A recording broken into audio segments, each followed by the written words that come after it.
네, 이제 프로레스 코덱에 대해서 말씀을 드리겠습니다. 프로레스는 애플이 만든 코덱 이름입니다. 지금 현재 나와 있는 코덱들 중에서는 가장 우수하다고 여겨지는 코덱이죠. 코덱이 우수하다. 무슨 말일까요? 최고의 코덱은 뭘까요?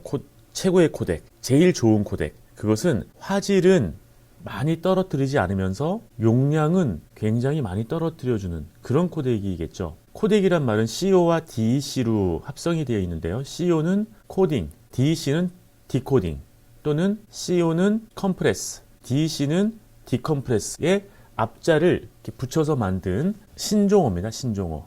애플이 만든 이 프로레스라는 코덱은 그 압축률이 굉장히 좋아서요. 일단 안정적입니다. 안정적이라는 말이 뭐냐면요. 파이널 컷 프로가 결국엔 소프트웨어인데 이 소프트웨어가 끌고 다닐 소스들은 전부 파일로 된 영상들입니다. 그런데 이 파일이 무거우면 무거울수록 소프트웨어는 힘이 더 들겠죠. 이게 가벼우면 굉장히 쉽게 편집이 이루어집니다. 대부분 이 코덱이 무거울 경우에는 컴퓨터가 다운이 많이 되고요. 그리고 에러가 많이 생기죠. 맥이 또는 파이널 컷 프로가 안정적이라고 하는 그 말은 바로 이 프로레스가 있어서 그런 것입니다. 파이널 컷 프로를 방송사에서 많이 쓰고 있는데요. 지금도 우리나라 지상파에서는 대부분 이 파이널 컷 프로를 쓰고 있죠. 이유는 이 안정성 때문에 그렇습니다. 방송은 굉장히 바쁘게 돌아가잖아요. 바쁘게 돌아가고 그런데 이 컴퓨터 시스템 또 편집 시스템이 계속 에러가 생긴다든지 다운이 된다든지 데이터가 다 소실된다든지 그렇다면은 쓸 수가 없는 거죠. 하지만 이 코덱이 있음으로 해서 파이널 컷 프로와 이 맥 시스템은 굉장히 안정성을 가지게 되는 겁니다. 그래서 애플에서도 굉장히 자랑스러워하고요. 차세대 또 우리 UHD 쪽에서도 반드시 이 코덱들이 함께 업데이트 되리라고 보고 있습니다. 벌써 업데이트가 됐는데요. 일단 살펴보면요. 프로레스라는 코덱이 하나가 있는 게 아니라 이렇게 여러 가지가 있습니다.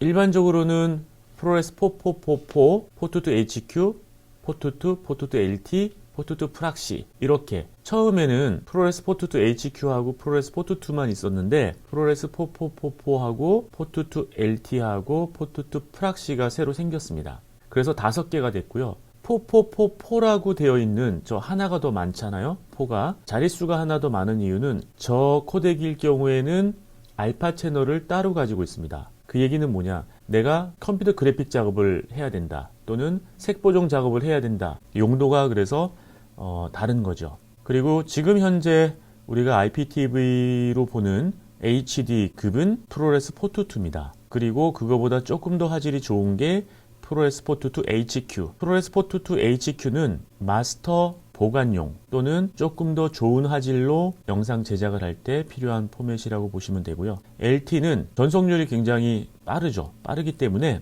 스포츠 중계나 뉴스 보도 이런 데 많이 쓰입니다. 바로 현장에서 가편집해서 쏴주는 그런 용도로 많이 쓰이고요. 일반적으로 방송용으로도 많이 쓰이고 있습니다. 그 다음에 프로레스 포트2 프락시는 오프라인 편집을 위한 낮은 대역폭의 포맷이라고 되어 있는데요. 오프라인에 많이 쓰입니다.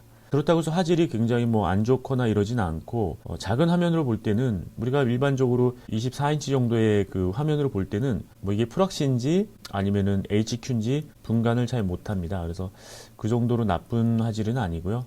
대신에 용량이 굉장히 작은 포맷이죠. 그래서 프락시로 오프라인 편집에 많이 쓰는데 오프라인 편집이 뭔지 궁금하신 분들이 많이 있을 겁니다.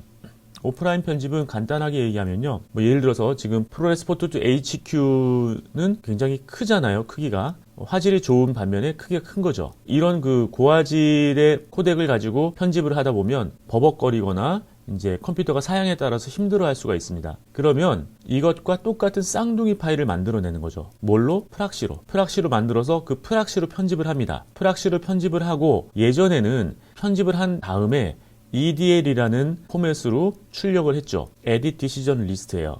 그래서 내가 편집했던 기록들이 이렇게 있는 그 하나의 텍스트라고 보시면 돼요. 그거를 원래 그 있는 고화질의 포맷에다가 적용을 하는 거죠. 그러면 자동으로 편집이 되는 거니까. 그렇게 되는데 이제 10에서는 이게 어떻게 됐냐면요. 그냥 프락시로 내가 선택을 하고, 그러니까 프락시로 먼저 출력을 따로 해야 되겠죠. 그럼 프락시로 편집을 하고 뽑을 때는 자동으로 그냥 그 화질이 좋은 고화질로 내가 뽑을 수가 있습니다.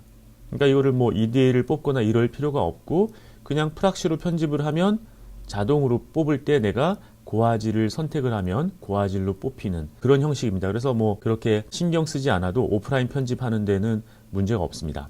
자, 그런데 얼마 전에 또 하나가 새로 나왔죠. 프로레스 4444 XQ. 이거는 차세대 4K 영상 색 보정 또 컴퓨터 그래픽 합성을 위한 최상 품질의 코덱이다. 이렇게 이제 설명을 하고 있는데요. 반면에 굉장히 용량이 많습니다. 지금 495MB per second mbps라고 되어 있죠. 메가바이트 per second. 초당 몇 메가를 전송하느냐라는 거죠. 이거는 여러분들이 수도 파이프를 생각하시면 될 것 같아요. 만약에 이걸 리터로 바꾼다면은 495리터를 초당 뿜어내는 파이프는 굉장히 크겠죠. 화질이 큰 겁니다. 화면이 크다는 얘기는 뭐예요? 고화질이라는 얘기죠. 그리고 프락시 같은 경우에는 초당 45리터를 방류한다라고 하면은 파이프 크기가 상대적으로 작겠죠. 그러니까 이런 화질의 크기, 화면의 크기를 생각하시면 금방 이해가 되실 거예요. 그래서 이런 그 애플이 만든 프로레스라는 코덱을 가지고 우리가 이제 작업을 하게 되는데요. 애플이 상당히 자랑을 많이 하죠. 효율적인 대역폭을 가지고 있고 보다 향상된 색 공간을 쓰면서 차세대 장비들을 잘 지원하고 있다. 이런 이제 이야기를 하는데 지금 그 보다 향상된 색 공간 그 그림을 한번 보시면 여기에 이제 그 4대 2대 0, 4대 2대 2, 4대 4대 4 이런 것들이 나오죠. 이걸 샘플링이라고 합니다. 샘플링이라고 하는데 샘플링 뭐 이렇게 하면은 굉장히 개념을 잡기가 힘든 경우가 있죠. 그런데 단순하게 얘기하면요. 이거 얼마나 빼느냐라는 거죠. 얼마나 빼서 얼마나 줄이느냐. 그 얘기입니다. 그 줄인 포맷을 샘플링이라고 하는 건데 우리나라에서는 우리나라 말로는 압축이라고 하지만 사실은 이걸 빼낸다고 보시면 돼요. 안에 있는 것들을 줄이기 위해서 빼는 것입니다. 뭘 빼느냐? 색을 빼는 거죠. 주로. 물론 프레임을 빼기도 하지만 그런 것보다는 일반적으로 빛과 색이 있으면 색을 빼는 형식인데 지금 앞에 있는 4라는 숫자는 바뀌지가 않죠. 저게 바로 빛의 값입니다. 빛은 건들지 않습니다. 왜냐하면 빛을 건들면요 차이가 확 나기 때문에 그렇습니다. 사람의 눈은 빛에 더 민감하거든요. 그래서 색을 빼는 겁니다. 색을 빼면 그 차이를 잘 못 느끼거든요. 하지만 데이터는 줄어들죠. 그래서 4대 2대 0 이거는 뒤에 있는 두 자리는 색의 수평 수직의 값 뭐 이런 식으로 표현을 하는데 뭐 하여튼 색의 값을 뺀다고 보시면 돼요. 그러면 4대 2대 0 같은 경우에는 2와 4를 뺀 거죠. 그래서 그 보시면은 층계 현상이 두드러지게 나타납니다. 가운데를 표현할 색이 없는 거죠. 압축을 많이 하다 보니. 그 다음에 4대 2대 2는 뭐 위색과 아래색을 약간 표현할 수 있는 그런 색들을 가지고 있는 거죠. 4대 4대 4는 그라데이션이 굉장히 부드럽죠. 다 있으니까. 그래서 얼마나 압축하느냐에 따라서 화질의 차이가 나는 것이고 이런 층계 현상들이 일어난다는 거. 그런 것들은 여러분들이 알고 가시면 좋습니다. 그 다음에 화면의 사이즈인데요. 화면의 사이즈는 픽셀의 개수와 일치합니다. 그래서 예전에 우리가 보셨던 브라운관 TV 같은 걸로 보셨던 SD 스탠다드 데피니션의 영상은 720 곱하기 480이죠. 이 말은 뭐냐면은 화면을 구성하는 픽셀의 수가 가로 720개가 있었고 세로로 480개가 있다라는 얘기죠. 픽셀은 이 화면을 구성하는 아주 작은 셀 단위입니다. 그래서 이게 많으면 훨씬 부드럽게 표현이 되겠죠. 우리 예전에 뭐 미술 시간에 점묘법 배우셨잖아요. 점을 많이 찍으면 많이 찍을수록 또 작게 찍으면 작게 찍을수록 그림이 정밀하게 표현이 되겠죠. 그거하고 똑같은 원리라고 보시면 됩니다. 그래서 720 곱하기 480은 SD, 그 다음에 1280 곱하기 720, 그 다음에 1920 곱하기 1080, 3840 곱하기 2160 이런 것들이 전부 픽셀의 개수를 나타내는 거고요. 이 가로와 세로의 픽셀의 수를 합친 거를 우리가 화소수라고 보통 얘기를 하죠. 지금 보시면 우리가 4K라고 하는 것이 1920 곱하기 1080의 4배가 되는 거죠. 가로 세로 사이즈는 2배지만 면적으로는 4배가 되는 겁니다. 그래서 4K라고 하는데 그 4K라고 하는 이유는 K는 0 3개를 생략한 거죠. 우리가 1000m를 1km라고 하는 것처럼 K라는 단어를 써서 0 3개를 생략을 하는데 4000 픽셀이다라는 얘기죠. 4000 픽셀. 가로의 픽셀의 숫자가 4000개가 된다.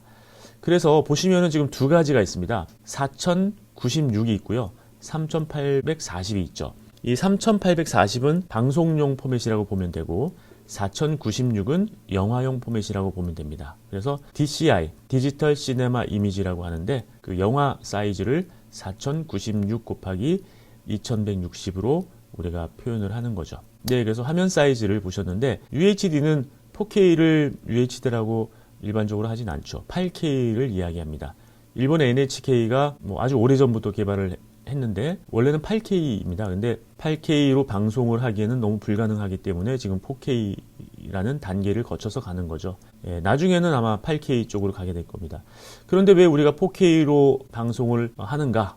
우리 눈은 계속적인 그 실감 이미지를 보고 싶어 합니다. 실감 이미지를 원하는 그런 욕구 때문에 보다 생생하고 실감나는 영상을 찾는 거죠. 그래서 제대로 된 4K를 보신 분들은 아, 이래서 우리가 4K를 보려고 하는구나, 또 제작하려고 하는구나 라는 거를 느끼실 수 있습니다. 8K는 뭐 말할 나위가 없겠죠. 자, 그래서 화면 사이즈까지 보셨습니다.